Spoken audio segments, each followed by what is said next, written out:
Quiero hoy comenzar con las palabras del profeta Isaías. Isaías escribió 700 años aproximadamente antes de Cristo. Para que lo podamos poner todo en perspectiva, es como usted leer una carta que fue escrita en el 1318. Piensen en eso. Isaías habla y trae profecías acerca del Mesías 700 años antes de Cristo.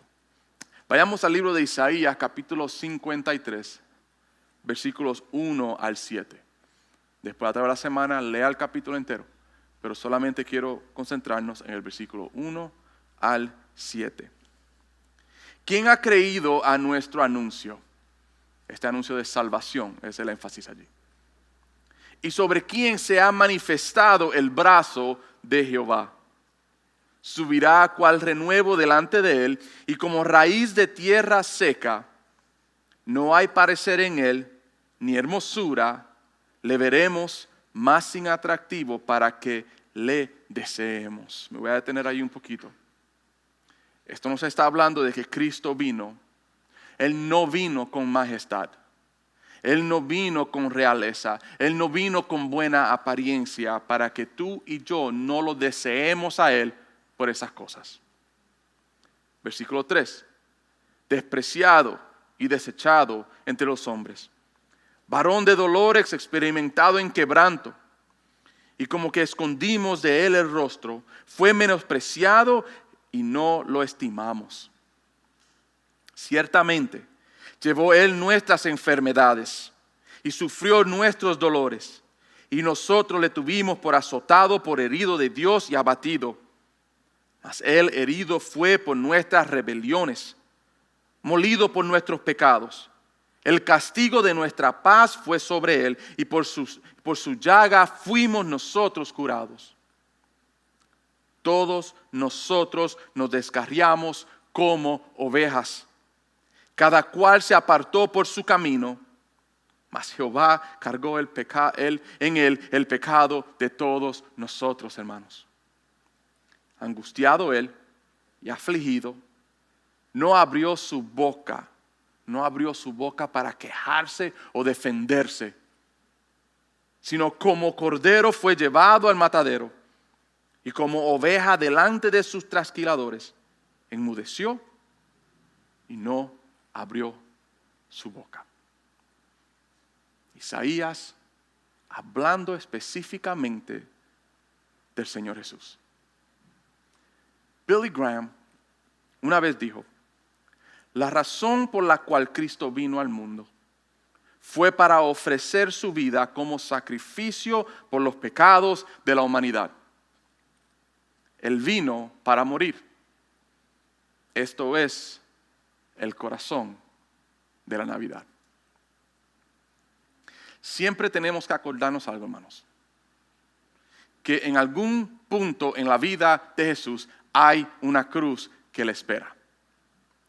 Mientras estudiamos y vamos a estar estudiando en estas próximas semanas y en estas próximas partes, todos nosotros nos vamos a ir enamorando más y más de la historia de Jesús.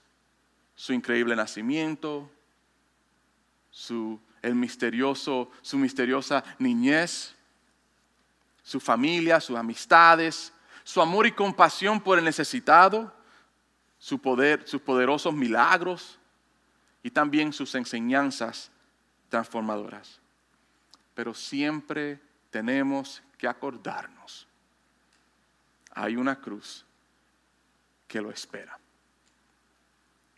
Una cruz para pagar el precio por tu pecado. Una cruz para pagar el precio por mi pecado. Esto es el corazón de la Navidad. Isaías 53, 6. Todos nosotros nos descarriamos como ovejas. Cada cual se apartó por su camino, mas Jehová cargó en él el pecado de todos nosotros, hermanos. Frederick Buechner, un autor y escritor cristiano, escribió estas palabras y después al final tengo otra parte que añadirle. Es imposible concebir cuán diferente todo sería si ese nacimiento, hablando del nacimiento de Jesús, no hubiese sucedido. ¿Cuándo, dónde y cómo sucedió? Para millones de personas que han vivido desde entonces, en estos últimos 2000 años, el nacimiento de Jesús hizo posible no solo una nueva manera de ver la vida, sino una nueva forma de vivirla. Hermanos, Cristo cambió todo. ¿Usted entiende eso? Cristo cambió todo. Yo quiero que en este día nos montemos en una cápsula de tiempo.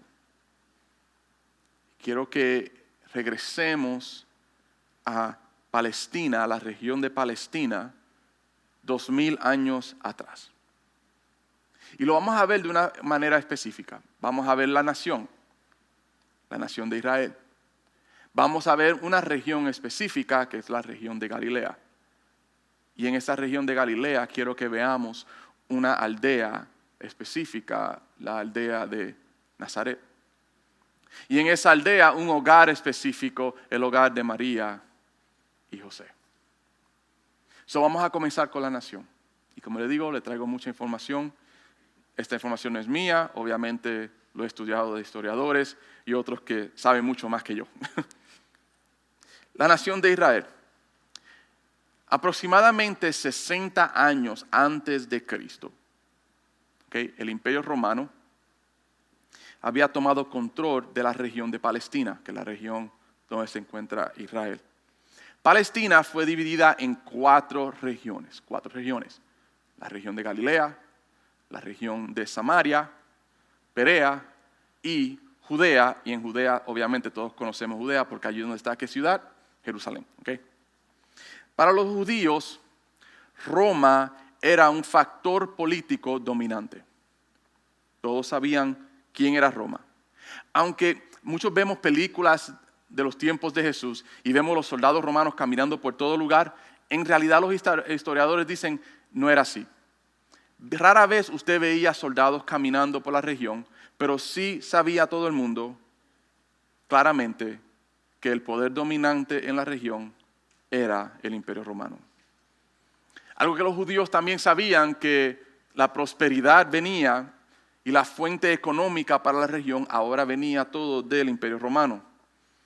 Pero también sabían que la mayoría de los problemas que estaban sucediendo en la región eran por los romanos. Y uno de esos era de que Roma no se involucraba en nada.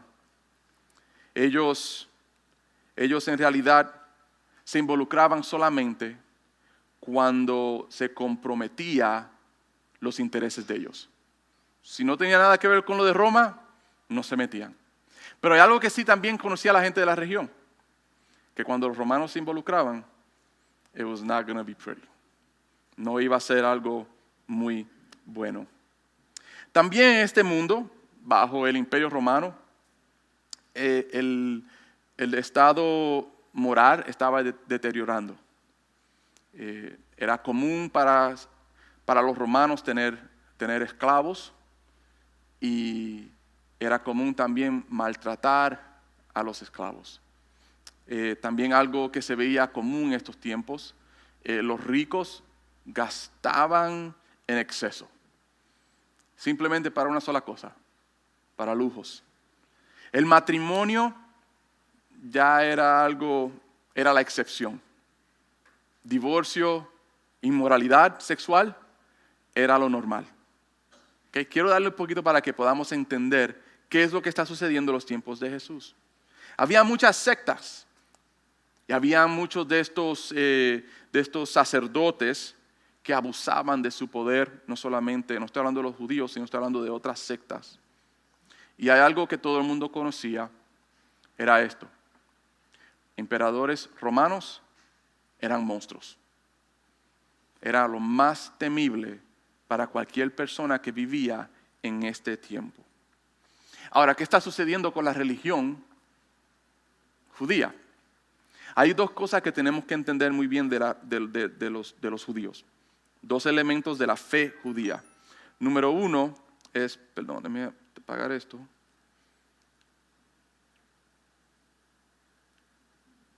Sorry about that. Dos elementos de la fe judía. Número uno está lo sacerdotal y lo otro lo espiritual. Para que podamos entender un poco, estoy hablando de sacerdotes y estoy hablando de profetas. Estos son los dos elementos de la fe judía. Los sacerdotes tenían que ver con ¿qué? Tenían que ver con la ley, tenían que ver también con todo lo que tenía que ver con la adoración. Los profetas en el Antiguo Testamento tenían que ver con ¿qué? Con las Escrituras. ¿Qué es lo que estaba sucediendo en los tiempos de Jesús? Fue esto. Las profecías, las Escrituras, fueron poco a poco siendo abandonadas. En realidad, deliberadamente muchos las desobedecían. Porque para ellos eran palabras muertas. En cambio, el sacerdocio, ahora en este tiempo, era muy respetado. Todo el mundo reverenciaba, no sé si es una palabra, a los sacerdotes. Y seguía creciendo más la popularidad de los sacerdotes. Lo que quedaba de los profetas, para muchos, era simplemente literatura. Palabras muertas. Pero con respecto a los sacerdotes, se crecían más y se multiplicaban. El enfoque de la fe judía era la religión. Okay, so vemos dónde está la nación, vemos quién está dominando políticamente la región y vemos dónde está el corazón de esta nación. So ahora vamos a enfocarnos en un lugar más específico, Galilea. Galilea era el lugar que se consideraba más bello y más fértil de todas las regiones en Palestina. Pero en Galilea había algo interesante a todas las demás regiones. Había una influencia griega allí. En realidad, habían ciudades, varias ciudades, que la mayoría de los que vivían allí eran griegos. So se ve la influencia de la arquitectura griega. Había muchos anfiteatros, había muchos palacios con decoraciones romanas, con decoraciones griegas, que era algo que usted no veía en Judea. En realidad, ver algo romano en Judea era algo que hubiese impactado y hubiese sido no aceptable. So vemos en Galilea la cultura griega infiltrándose en las personas de Galilea, que no era aceptable en otras regiones. La agencia o la conexión religiosa entre la gente en Galilea, con Dios, no era el templo, eran las sinagogas. Eran los rabís, eran los maestros que traían y enseñaban a estas personas. Muchos en Galilea estaban más preocupados por la ética y no estaban muy preocupados con lo ritual. Eran personas conocidas por su generosidad y su simple manera de vivir. Se dice que eran libres, independientes y no eran parte del tradicionalismo de Judea, que es otra región, y eso vamos a estar viendo un poquito más en las próximas semanas. Algo interesante que vi también cuando estaba estudiando, que los líderes religiosos de Jerusalén, que quedan en la región de Judea, veían a los galileos con desprecio. Había un dicho entre los judíos, y esto lo vi muy interesante, decía: si un hombre desea ser rico, que vaya a Galilea. Si desea ser sabio, que vaya a Jerusalén. So ya tiene un poquito de lo que está sucediendo aquí. Ellos acusaban a los de Galilea de descuidar la tradición. Acuérdese que lo que está sucediendo con la fe judía en ese tiempo. También decían ellos que los de Galilea no sabían hablar, no hablaban muy bien. Y las frases que usaban no eran frases que eran aceptables para un judío. Acuérdese que lo que está sucediendo, personas griegas, personas gentiles vivían también en la región de Galilea. Ellos decían, los de Galilea no saben gramática y ni siquiera saben hablar correctamente. Así veían a la gente de Galilea. Ahora, Israel, Galilea, ahora en Galilea hay una aldea que se llama Nazaret. Nazaret queda así al lado de unas montañas. Es una aldea muy pequeña. En los tiempos de Jesús, aproximadamente 200 a 400 personas vivían en esta aldea. Eso es lo que sería nosotros aquí en nuestra iglesia llena, aproximadamente vivían en la aldea de Nazaret en los tiempos de Jesús. Obviamente hoy en día es diferente. En Nazaret había un manantial. Y este manantial era el único recurso de agua a esta región. Era común de que las familias viniesen a coger agua en el manantial y parece que era el centro de comunicación, donde todo el mundo hablaba, donde todo el mundo bochinchaba. Donde todo el mundo hablaba de lo que era importante en la aldea. Right? Se piensa, ¿verdad?, que los de Nazaret vivían, mayoría de ellos, cultivando la tierra. Estamos viendo un poquito de qué tipo de personas estamos hablando en la aldea de Nazaret. Pero hay algo muy interesante que vi. Nazaret, así como Galilea, no tenía una buena reputación. Hasta entre las personas de Galilea. No solamente con los de Judea, sino con los de Galilea también no tenía buena reputación. No sé si ustedes conocen la historia, pero hay un hombre, ¿verdad?, que viene a ser uno de los discípulos, Natanael. Felipe viene a donde Natanael para introducirle y hablarle acerca de Jesús. Y estas son las palabras de Natanael cuando él habló acerca de Nazaret. Dice, Natanael le dijo, ¿de Nazaret puede salir algo de bueno? Le dijo Felipe, ven y ve.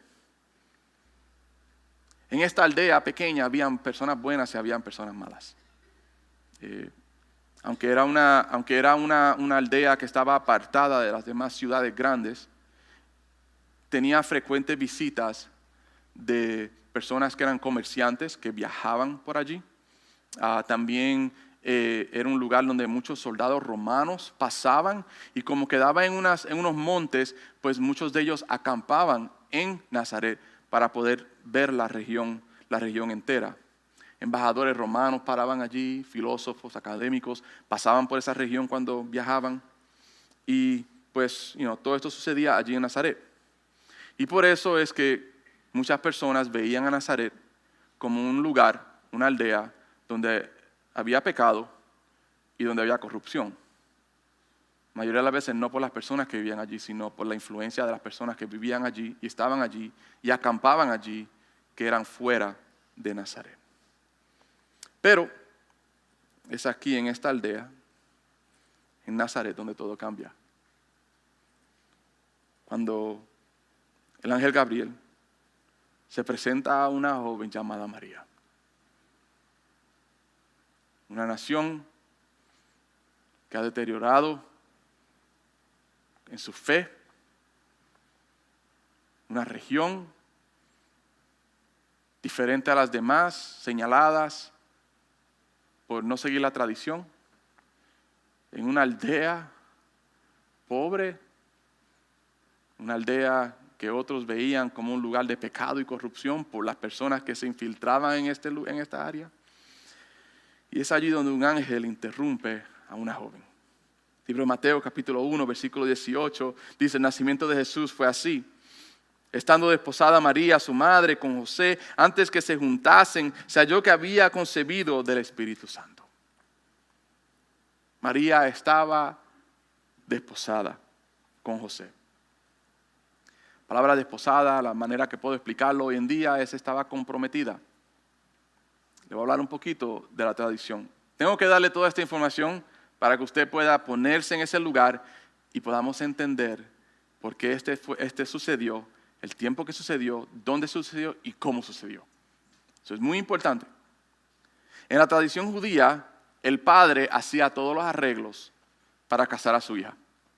Venía el esposo, el futuro esposo, y en realidad, ¿sabe lo que se hacía? Se hacía un contrato. En escrito se hacía un contrato. Y había un intercambio, a veces de dinero, de posesiones, para la hija poder casarse con esta persona. En la ceremonia, en la ceremonia se leía ese contrato delante de todo el mundo. All right? Ahora, después de esa ceremonia, pasaban a un tiempo de compromiso. Aproximadamente duraba un año. Y más adelante les voy a explicar por qué. En ese tiempo de compromiso es donde están José y María. ¿Ok? No eran novios, no estaban conociéndose, ya estaban casados, ya había un contrato, ya había un compromiso. Simplemente estaban en ese periodo de compromiso de aproximadamente un año. Todos en la aldea ya los reconocían a ellos como marido y mujer. En la cultura judía, la esposa se quedaba un año con su familia, todavía haciendo sus responsabilidades en la casa de sus padres, mientras el esposo tenía el tiempo para poder preparar un hogar para ella, para su nueva esposa. Usualmente en la cultura judía era en el patio de la casa de mami y papi, right? Así era. Él tenía todo este tiempo para poder preparar este lugar. Pero este año era muy, muy importante. Y no era por la construcción de la casa y porque la niña o la hija tenía que quedarse en casa para limpiar platos todavía. No era eso. Hay algo específico en la cultura judía por la cual esto era muy importante. Porque daba la oportunidad, ¿okay? Y usted vea cómo todo esto se va a venir junto. Daba la oportunidad para que esa nueva esposa pudiera demostrar su pureza sexual. Un año. Obviamente, si ella hubiese sido infiel a su nuevo esposo o antes de casarse, en un año se iba a saber, ¿no es así? Esta relación de matrimonio y compromiso era algo considerado muy sagrado.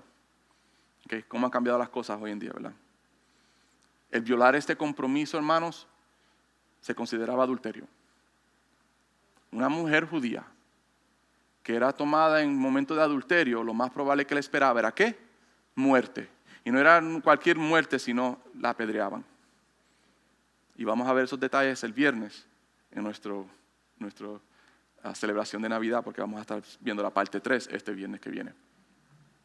Hermanos, en esta gran historia, para esta pareja muy joven que están comenzando, las cosas se van a complicar un poquito. Si usted conoce la historia, sabe lo que va a suceder. Me imagino a María preparando todo para José. ¿Cuántos días me queda? El calendario, ¿verdad? Me queda unos cuantos meses, no sé, ¿verdad? No nos especifica, pero me queda un poco de tiempo para yo poder salir de mi casa y mudarme con mi nuevo esposo.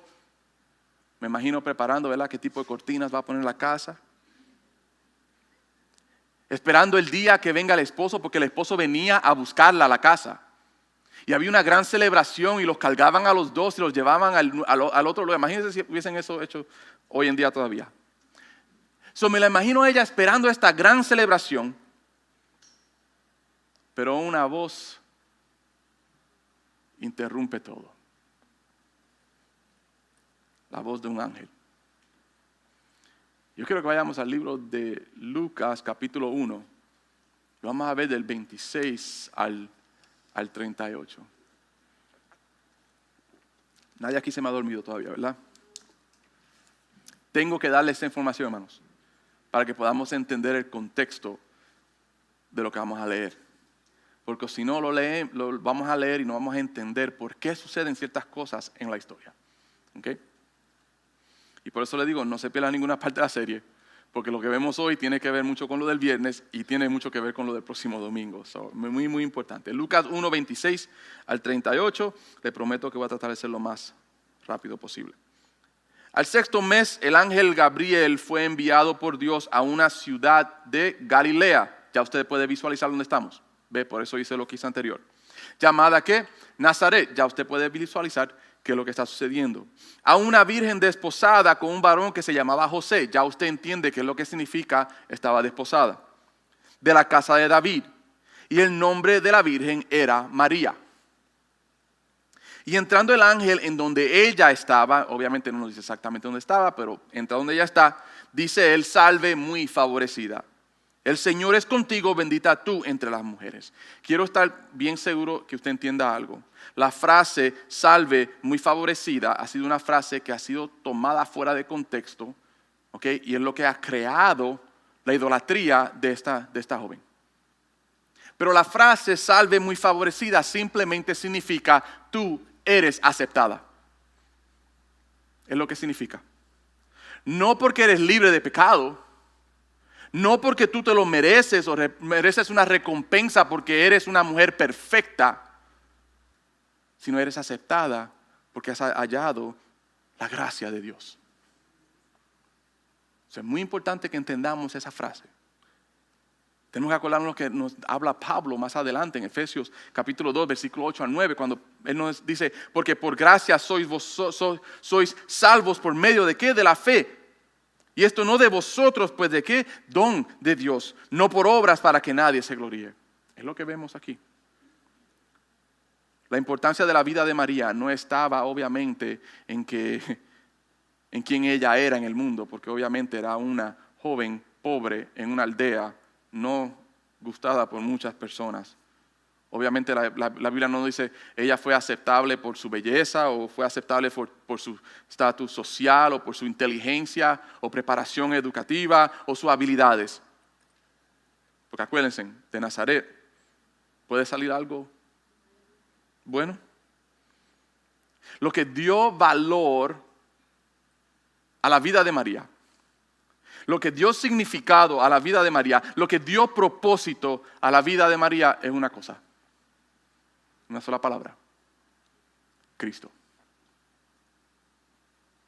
Tengo que decirte en esta mañana, lo único que va a dar significado a tu vida, lo único que va a dar propósito a tu vida y lo único que va a dar valor a tu vida no es lo que la cultura te dice, no es lo que el hombre te dice, o no es lo que la mujer te dice, o no es lo que tu jefe te dice. Lo único que trae significado a tu vida es la misma respuesta de 2000 años atrás a una joven en Nazaret. Cristo. El versículo 29 dice, mas ella cuando le vio, se turbó por sus palabras y pensaba que ¿qué salutación sería esta? Es obvio, podemos ver el corazón de esta joven. Dice, se turbó. En otras palabras, dice ella, ¿quién soy yo para merecerme tal salutación? Vemos un corazón maravillado. No porque,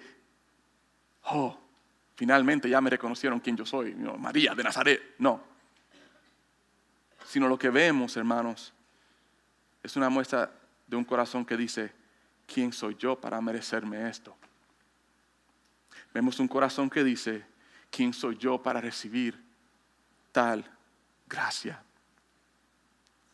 Hermanos, si esta fuese nuestro corazón, si fuésemos y fuese nuestra actitud, si día tras día nos levantáramos, abriéramos nuestros ojos y digamos, Señor, yo no soy digno de recibir tal regalo. Yo no soy digno de recibir tal perdón.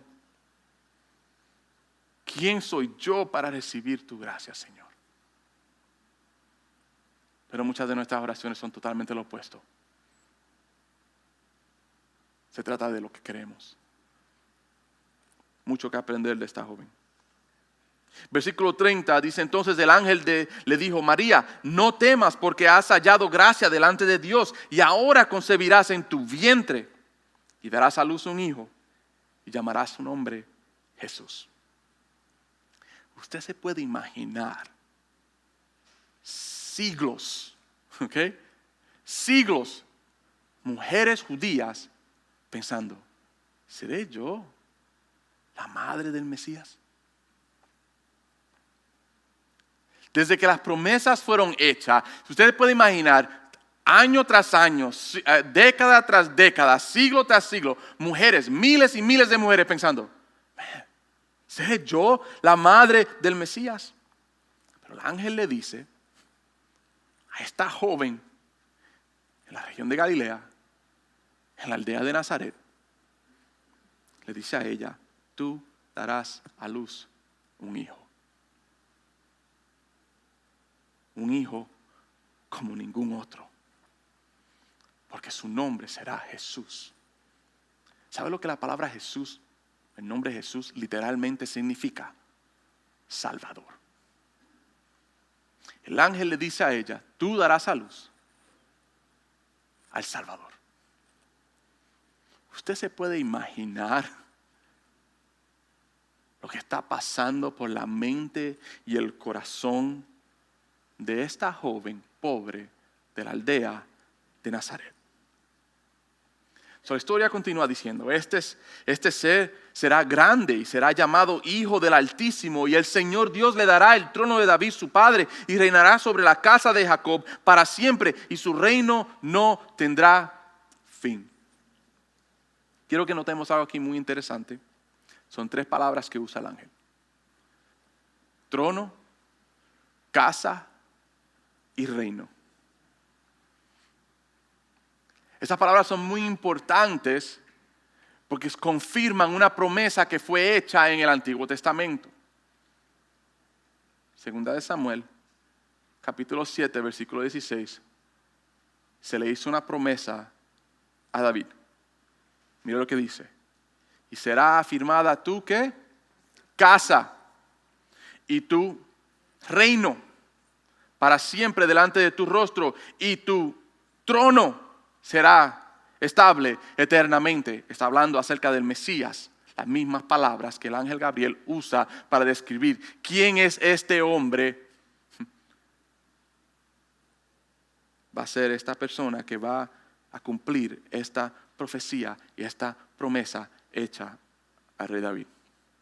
Hermanos, el mensaje es claro desde un principio. Jesús es el Salvador y Jesús es el Rey. El mismo mensaje que vimos la semana pasada, hermanos. Versículo 34, entonces María dijo al ángel, ¿cómo será esto? Pues no conozco varón. Respondió el ángel, le dijo, el Espíritu Santo vendrá sobre ti y el poder del Altísimo te cubrirá con su sombra. Puse aquí en mis notas, poder del Creador. Es lo que veo aquí en esta frase. ¿Cómo pasó? I don't care. Cuando veo el Espíritu Santo vendrá sobre ti y el poder del Altísimo cubrirá tu sombra, lo único que me hace pensar es en el libro de Génesis. Capítulo 1, en la creación.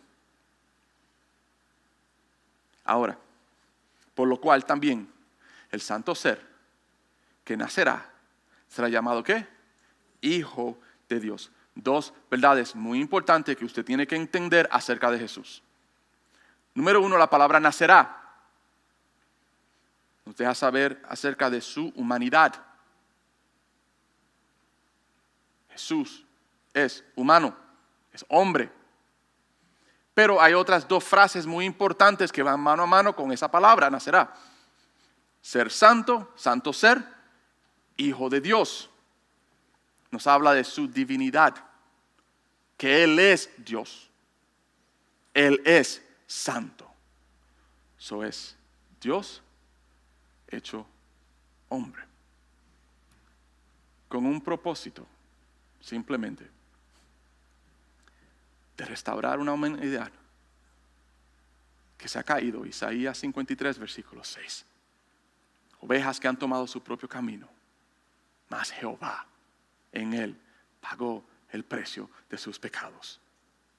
Solamente por esta frase pudo ser lo que sucede en el Calvario. La humanidad de Cristo Jesús todavía siendo Dios. Y si es Dios, no hay pecado en Él. Y si no hay pecado en Él, es el único perfecto sacrificio por nuestros pecados. Y aquí tu parienta Elizabeth, y nuevamente no leí esto, ella anteriormente, está más adelante en el capítulo, ella también ha concebido hijo en su vejez. Y está hablando de Juan el Bautista y vamos a tomar un domingo solamente para hablar acerca de él. Y este es el 6º mes para ella, la llamaban estéril, porque nada hay imposible para Dios. Entonces María dijo, he aquí la sierva del Señor, hágase conmigo conforme a tu palabra. Y en ese momento, ¿qué sucede? El ángel sale de su presencia. qué responsabilidad en las manos de una joven de la aldea de Nazaret. Pero yo quiero que nos enfoquemos en qué increíble respuesta da ella a esta gran responsabilidad. La frase, he aquí la sierva del Señor. ¿Sabe que el contexto de la palabra sierva, right, en el lenguaje original, significa una persona que voluntariamente se vende a esclavitud? Piensa en eso. Eso no es solamente, estoy aquí para servir si necesita ayuda. No, ya yo no pertenezco a mí más. Pertenezco a tu propósito, pertenezco a ti. Tú haz conmigo como tú quieras. He aquí la sierva del Señor. La próxima frase, hágase conforme a tu palabra. Lo que yo veo aquí es una joven decir, yo acepto lo que haya de venir, cualquier desgracia, cualquier burla, cualquier calumnia, si significa perder a José y si significa morir, porque si se acuerdan les expliqué a ustedes en el principio, una mujer que tuviese relación fuera de su matrimonio, era una mujer adúltera y significaba muerte para esa mujer. Y ella con estas palabras, yo digo, hágase conforme tu palabra. Si significa morir por hacer tu voluntad, hágase tu voluntad en mi vida, Señor. Qué fe increíble. Puse en mis notas una fe ejemplar. We have a lot to learn from a young woman from Nazareth. Tenemos mucho que aprender de una joven de Nazaret. Le prometo ya así por terminar. ¿Qué veo yo personalmente en María? No veo una virgen santa. No veo a alguien para idolatrar. Obviamente muchos lo ven de esta manera. Pero no es lo que veo cuando leo la palabra del Señor. Si no sabe lo que veo, veo una joven, una mujer con el corazón de Cristo. Que es increíble pensar en ese concepto porque ella es la madre de Jesús. Y usualmente lo pensamos, el bebé se parece a mamá o se parece a papá. Pero es increíble cuando yo veo en esta historia, veo el corazón de Cristo en esta mujer. Una joven ordinaria de Nazaret, pero elegida para algo extraordinario, es lo que yo veo. Veo a una joven que no fue digna de tal llamado, porque nuevamente, qué bueno puede salir de Nazaret, pero aceptada por gracia. Una sierva es lo que veo. Una sierva que está disponible para el servicio de Dios 100%, cueste lo que cueste, hasta la muerte. Y lo que veo es una joven humilde, sometida a Dios sobre todas las cosas, hasta sobre su nuevo esposo. Pensemos en esto, hermano, tenemos mucho que aprender de esta joven. De esta joven de la aldea de Nazaret en la región de Galilea. Ya para terminar, Frederick Buechner, le leí parte del principio, quiero leer el resto de lo que él escribió. Es una verdad que durante 20 siglos, 2000 años, ha habido un número incalculable de hombres y mujeres quienes, en innumerables formas, han sido impactados por el niño que nació, hablando acerca de Jesús nuevamente, tan acogidos al mensaje que Él enseñó y la vida que Él vivió, que se han encontrado profundamente cambiados por su relación con Él. Al venir Jesús, hermanos, y ser parte de una vida, todo cambia. Todo cambia. Y esto, hermanos, esto es algo que esta joven de Nazaret pudo testificar.